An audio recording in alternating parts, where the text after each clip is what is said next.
friends, we are here for a random color generator, woo, woo, woo, to pick our reads. I feel like I've been very back and forth in my reading this year. I have spent a lot of the year mentally unwell, which has really been affecting my reading, and so nothing is super screaming to me at this point in time.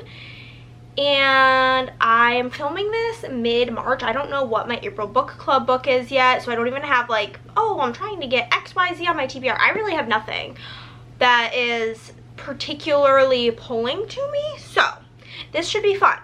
I'm hoping we get some fun colors. I feel like whenever we do this, we either get like a bunch of bright colors or like brown, black, and gray. And I'm hoping for something fun because I could use some joy. You know what I mean? So we have got the random color generator pulled up. It had raspberry red as the first color on here. When I opened it, we're not counting that. I'm going to generate a random color, and then we are going to find a book that matches that color, and then we're going to read them together. We're going to do it 3 times. I'm going to pick all of the books now, and we'll jump into it. So let's just jump into her. Dusty Gray. It looks very purple on camera, but it's like dark gray, or it's kind of like a medium gray. I'm gonna screenshot it so I can put it on screen so you guys can see the like actual cover. But I don't have very many gray books on my TBR.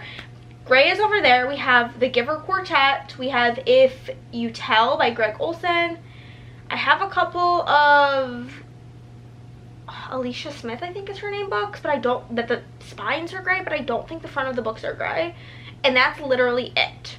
So I'm gonna go take a peek and I'll be right back. Okay, I think we're gonna go with this because it is, again, this looks purple on camera, but it's definitely gray.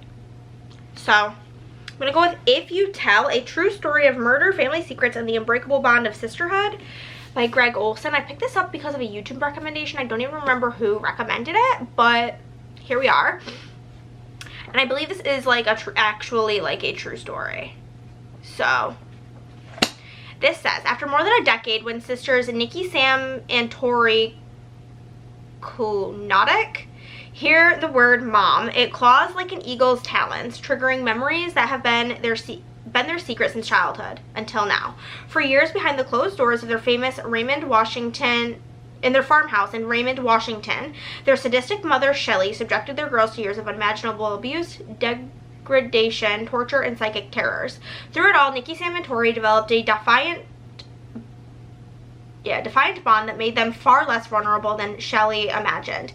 Even as others were drawn into their mother's dark and perverse web, the sisters found the strength and courage to escape an escalating nightmare that accumulated in multiple murders. Harrowing and heartbreaking, If You Tell is a survivor story of absolute evil and the freedom and justice that Nikki, Sam, and Tori risked their lives to fight for. The sisters, forever victims no more, they found light in the darkness that made them resilient women they are today, loved, loving, and moving on. For Nikki, Sam, and Tori. There is like an author's note. Yeah, they use a pseudonym for this woman's name. Yeah, so I'm very excited about that. Let's get something more fun. If we get another gray, I am gonna go again because the literal only option is The Giver, and I'm not in the mood for that. Ooh, antique pink. That's cute. That's fun. So this is like a dusty orangey pink, I would say. So we have plenty of pink books on our TBR. That's not an issue. Oh, what am I thinking? Let me go look. Let me go see if I can find one that's this shade of pink.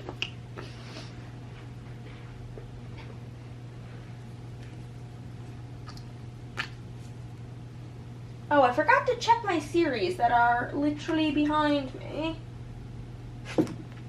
Let me do that real quick. I don't know that any of them are the right color of what we're looking for based on where I am in the series.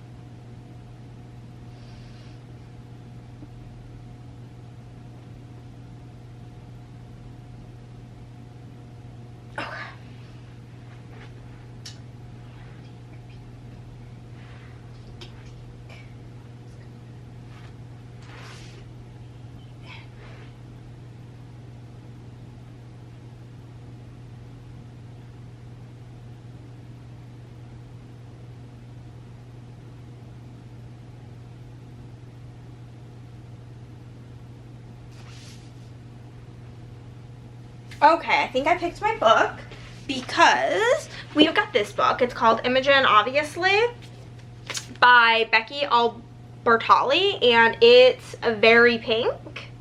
So I think that works. This is, I think, a YA sapphic book. The back says, I think I miss it being straight. I mean, I miss people thinking I'm straight.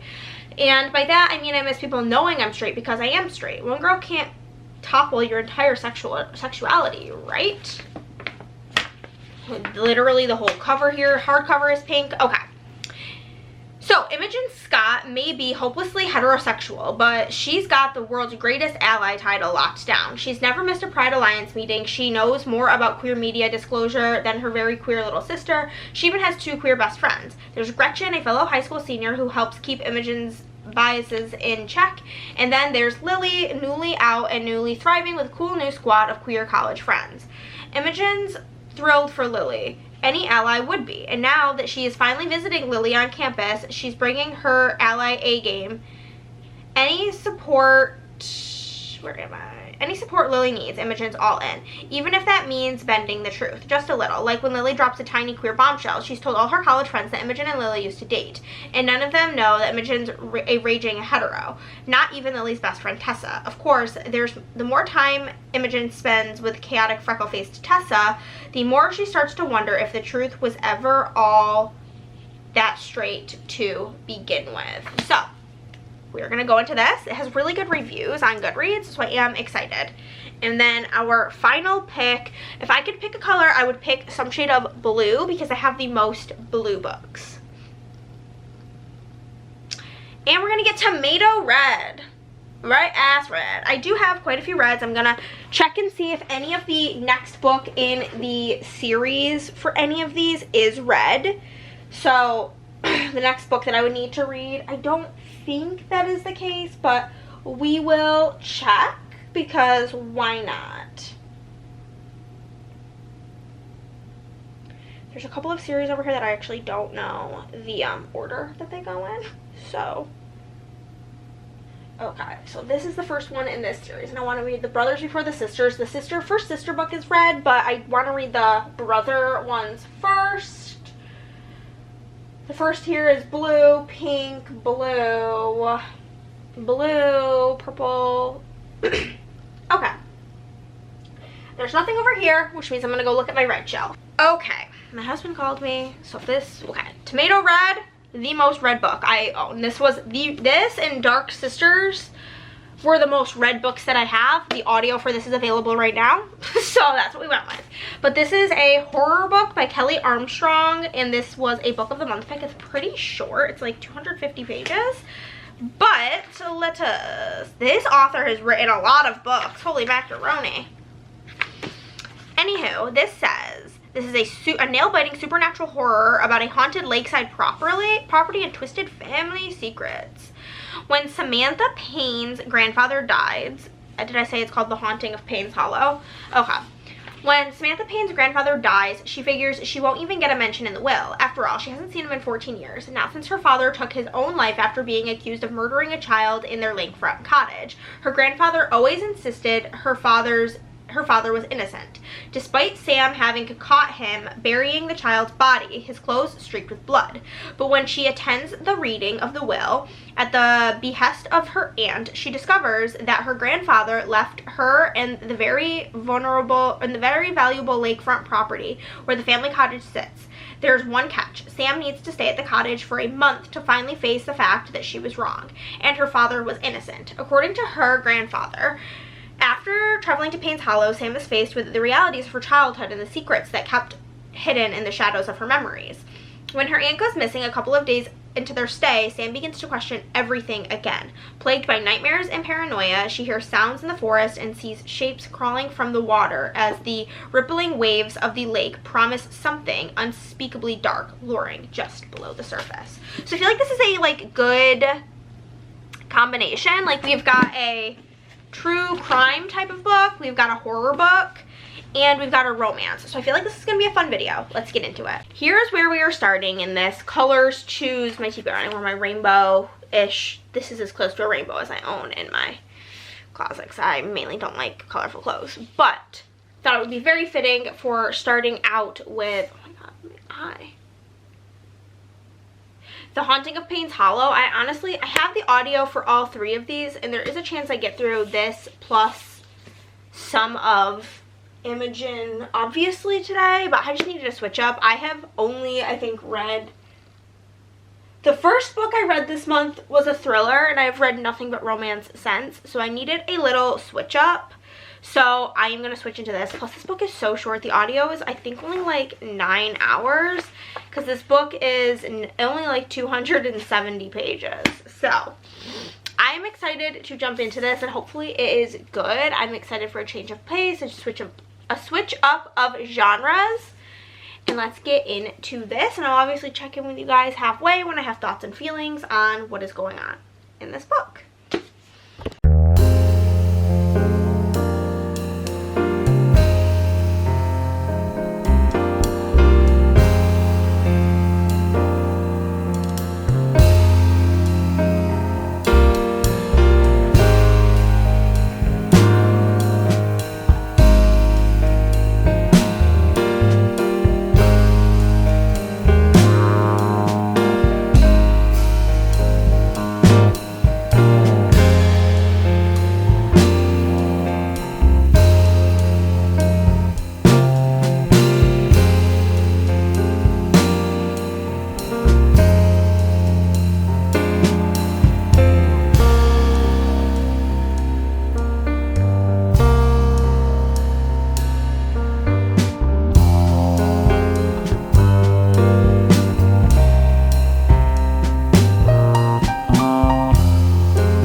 Halfway through this book, and it's feeling like a 3. It's not really doing anything all that exciting for me. So we have our main girl, Samantha. She goes by Sam, and she has kind of had an interesting time growing up. She grew up with her family.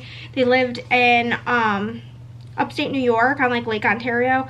A lot of this book takes place in Syracuse, New York, which is where I'm from, so it's very much a jump scare.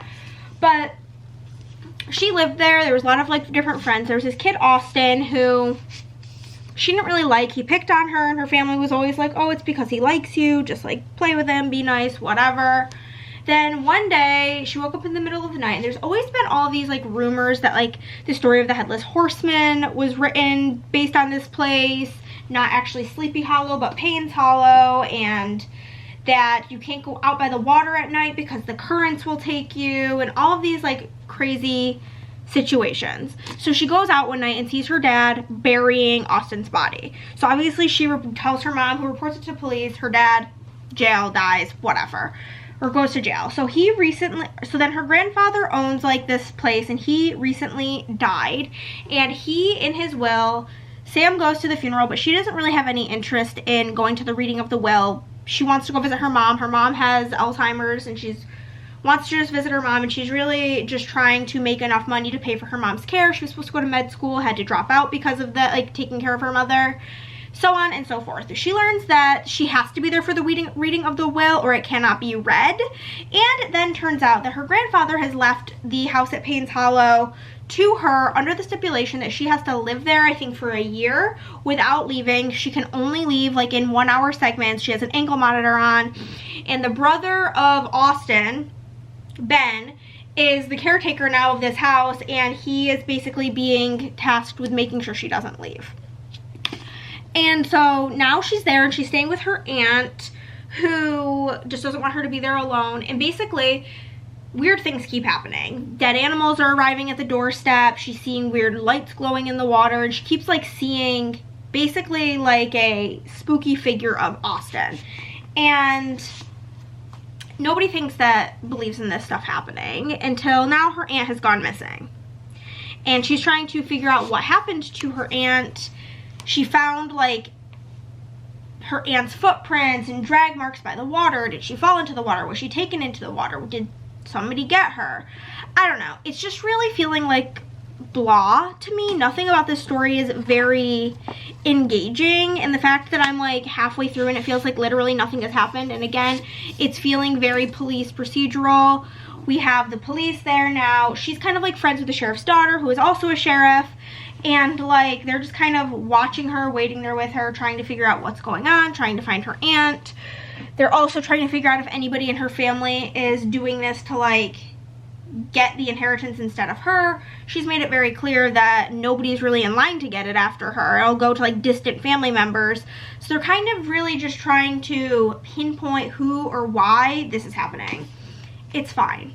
I'm not that intrigued. I'm not that interested. And again, it's feeling like a 3. Okay, friends, it's the same day. It's just quite a bit later. It's 6 o'clock. I'm so loving daylight savings, but I just took a shower. Anywho, I finished this book and I ended up giving it, I fear, a 2-star. I don't know if my annoyance with this book is because, so this is like loosely a Sleepy Hollow retelling, and Sleepy Hollow is like my favorite movie to watch at Halloween time. I love the story of Sleepy Hollow and the Headless Horseman and all of that jazz, and I feel like, I don't know if it's because I love that story so much that it hindered this story, but it just felt so half-baked. It felt like there was not enough intention into what was going on. The characters felt like very flat, very just like, it just felt like this was a rushed book. You know what I mean? Somehow it being only 275 pages, it felt like 1,000 pages. It was painfully boring. So boring. I didn't like any of the characters. There's just really nothing nice I have to say about it. So we had to, but I'm not like offended that it exists. You know what I mean? So 2 stars it is. Not a fan. Don't recommend.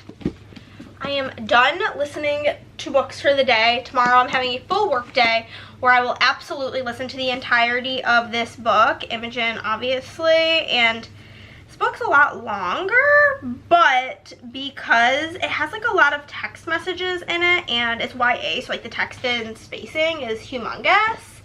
The audio is, this was like 9.5 hours. The audio for this is 10 hours. That's like crazy, but I'm excited. This book has really good reviews on Goodreads, and I haven't read the author's note, but I think this is a very, like, from the author's heart type of book, which I am excited to read. I want something that feels like it has heart right now. So let's get into it tomorrow, obviously.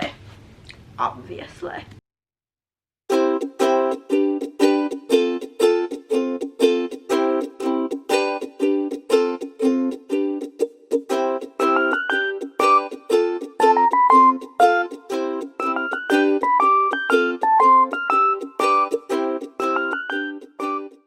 Okay, friends, I made it about 20% into Imogen, obviously, and I'm DNFing this book. There's like a very specific breed of YA books that work for me, and this just was not it. I was finding Imogen to just be so, like, it was already so repetitive. So in this book, we basically have our girl Imogen, and she is going to go visit her best friend Lily, who is in college. She's gonna go visit her on campus, and she kind of feels a little bit of distance between her and Lily because Lily is queer and has all these queer friends at college, and Imogen is obviously straight. Her sister is queer, and she's a capital A ally, and however, whenever she gets there, she finds out that Lily kind of felt like super inexperienced compared to all of her new friends. So she lied to them and said that because she's never had a girlfriend before, has said that she did have a girlfriend back home. Somebody saw a picture of her and Imogen on like her desk, asked if that was her. She said yes. So now that Imogen is there visiting, everybody thinks that she and Lily are exes, and that Imogen is bisexual. And I feel like that's going to be the conclusion, is that Imogen realizes that she is bisexual. But the amount of times she's like, oh my god, like, I can't believe people would believe I'm bisexual. Oh my god, how can I pass for bisexual? And I'm just like, girl, shut the fuck up. Could not handle it. But because I don't want this video to be like 3 minutes long, I swiftly picked out a different pink book for our antique pink. This isn't the exact shade of pink, but I figured throwing in another pink book would be sufficient. And so we are gonna pull out Not in My Book by Katie Holt. And this book I picked up because of Kayla from Books and Lala, and the audio is immediately available, so that's great. This says, Rosie, an idealistic and passionate Peruvian American, leaves her Tennessee hometown to pursue her dream of making it in New York as a writer. But her plan is derailed when she ends up in class with her arch nemesis and ex-crush, Aiden Huntington, an obnoxious, surly, and gorgeous literary fiction writer who doesn't have much patience for romance genre or for Rosie. Rosie and Aiden regularly go to verbal battle and workshop until their professor reaches her breaking point. She allows them to stay in class under one condition: they must co-write a novel that blends their genres. The reluctant writing duo can't help but put the pieces of themselves into their accidentally steamy novel, and their manuscript in progress provides an outlet for them to confess their feelings and expose their attraction towards each other. When Rosie and Aiden find themselves competing against each other for their potentially career-changing opportunity, the flames of old rivalry reignite, and their once-in-a-lifetime story is once again at risk of being shelved, unless they can find a way to end the book in their own terms. So I'm very excited about this. I'm not reading this next, mainly because this is just calling to me. Like, I don't know why. I feel like I have such a feeling that this is going to be a 5-star, because this is nonfiction, and I did look it up. It is nonfiction. This is a true crime story. I love true crime. Like, I follow Annie Elise here on YouTube, obsessed with her videos, and so I'm really excited to listen to this story. I mean, like, excited is kind of like a wild term for a story of this magnitude, but I am, like, looking forward to reading this and listening to the audio, which it was not available on Libby. I have like 4 libraries on there, none of them had it available, but it was available on Everand, and I had an unlock left, and so this is about 10.5 hours, so I should be able to listen to the whole thing today. It's about noon, and I listen at 3 times speed, and I'm gonna be working for quite a few more hours, so I will check in when I'm about halfway, but I did have to. Unfortunately, DNF Miss Imogen, she just wasn't for me, and that's okay, but hopefully this one is, because this seems right up my alley. It has been many days, but I have finally finished this book, If You Tell, A True Story of Murder, Family Secrets, and the Unbreakable Bond of Sisterhood by Gregg Olsen, and oh my god, 4 stars. This was incredible. Seems like a bad word for it, but this was so heartbreaking. Reading this, knowing that this is a true story, is really its own beast, and in the second half, this is broken into a bunch of different parts, but we really got to see like what happened when the truth of what was going on in this household came about. The multiple murders, the abuse, all of the things that have happened in this house did come out, and getting to see how the sisters worked together, getting to see how their relationships with their parents are after this happens. All of it was really good. If you're into true crime, pick this one up, that's for sure. And now we are going to move into Not in My Book, our replacement pink book, because I had to DNF the other one. I hate I'm glad I'm listening to this on audio, because I literally hate how this is formatted. I don't know why the margins are huge, but we're gonna jump into this one, which I'm excited about. I hope it's a cutie one. And yeah, let's go.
excited to come to you with this halfway update because I am loving this.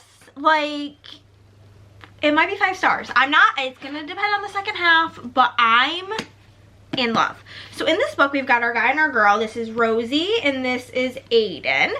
And Rosie writes romance and Aiden writes literary fiction. They've kind of been like rivals since last year. They're in college. He hates romance and kind of like talks down to her for writing romance because he writes literary fiction and he's so sophisticated, and she just writes books for crazy cat ladies. Kind of the vibes. So they're in this workshop together and they just keep arguing. In the workshop, they'll read their chapters aloud, the class critiques it. He's always unnecessarily mean to her and vice versa. So the professor kind of makes them now have to write something together. So they're writing a literary romance now, like a combined genre book together. They're doing dual point of view, whatever. His last name is Huntington and her last name is Maxwell. And so she starts writing the male main character, naming him Hunter, kind of like as a dig to him. So then he changes the female main character's name to Maxine to get back at her. And so we're getting these like bits where they're writing the book and like the dual point of view.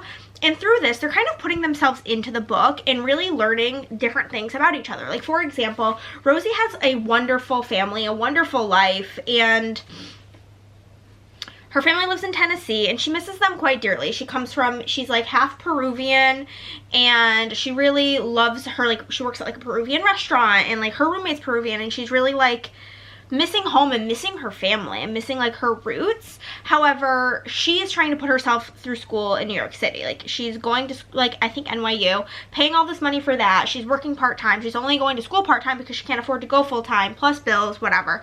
And she deeply cannot afford to go home for the holidays. She's very upset about it. And then Aiden comes from a very broken household. His parents were not together. His mom has passed away and his dad sucks. His dad is so mean to him. His dad's like a tech mogul and is pissed that Aiden doesn't want to follow in his footsteps and wants to have a more creative, has creative passions, and is constantly berating him for these sorts of things.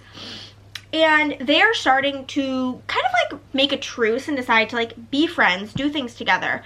After the teacher's kind of like, this book you guys are writing is not romantic. There is no romance. These characters hate each other. So I think you guys need to go on a pretend date to maybe help save this. So when they go on this pretend date, they start to really open up to each other and learn about each other and realize like maybe he doesn't love because he's never experienced love in his life. He doesn't like romance books because he thinks that nothing can be that good.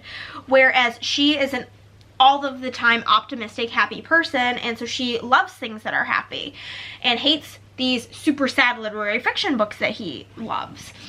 So getting to see them like come together and start working together has been really, really good.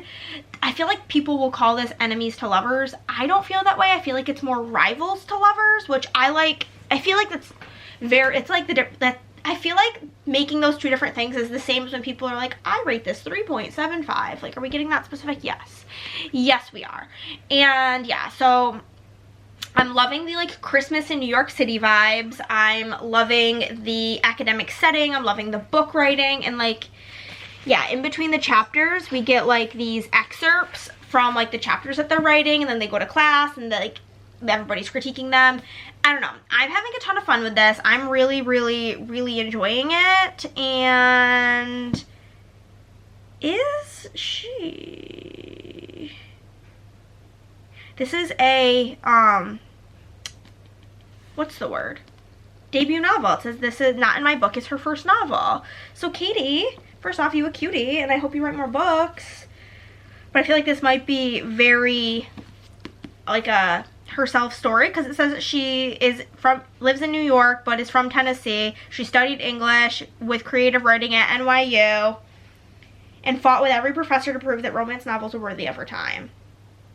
She's a Swiftie. She likes warm chocolate chip cookies. That's my kind of girl. But I'm having such a fun time with this. I think this book needs more readers, and it's so, so cute. Really enjoying it. Okay, we finished this book, and I ended up giving it 4 stars. It did not end up being 5 stars. Honestly, for a couple of reasons. I hated the spice. I thought that there was like all of a sudden way too much of it, and I just didn't like it. And it was like not the type of spice you could skip. It was like they were writing the spice scene in the book and like trading back and forth while like thinking about, oh my god, I don't know. I thought it was really cringe. And then the thing that really got me irritated was like, he's rich and he lives in a brownstone, and the amount of times she mentioned him living in a brownstone. Shut up, girl. Truly, shut up. But overall, it was still really fun, and Katie Holt has another book coming out in May that's also Bookish themed. The cover is really cute. I don't remember what the name was. I just looked it up though. But I am excited to get my hands on that. I think this is definitely an author to keep your eyes on because her books are really fun. This was a super cute and fun romance.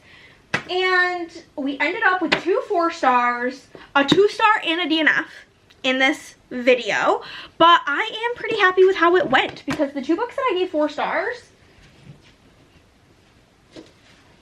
we'll grab. We'll stop being a little lazy bitch. These were both 4-star. I'm super excited to now have read these, be able to recommend them, and have them in my arsenal of books. And then we have a DNF with Imogen, and we've got a 2-star with The Haunting of Payne's Hollow, which even if these did not work for whatever reasons, these are getting off my bookshelves because I do not keep books that I DNF or give under 3 stars. So these will be leaving my house, finding a better home, and making room for things that I'm going to like more.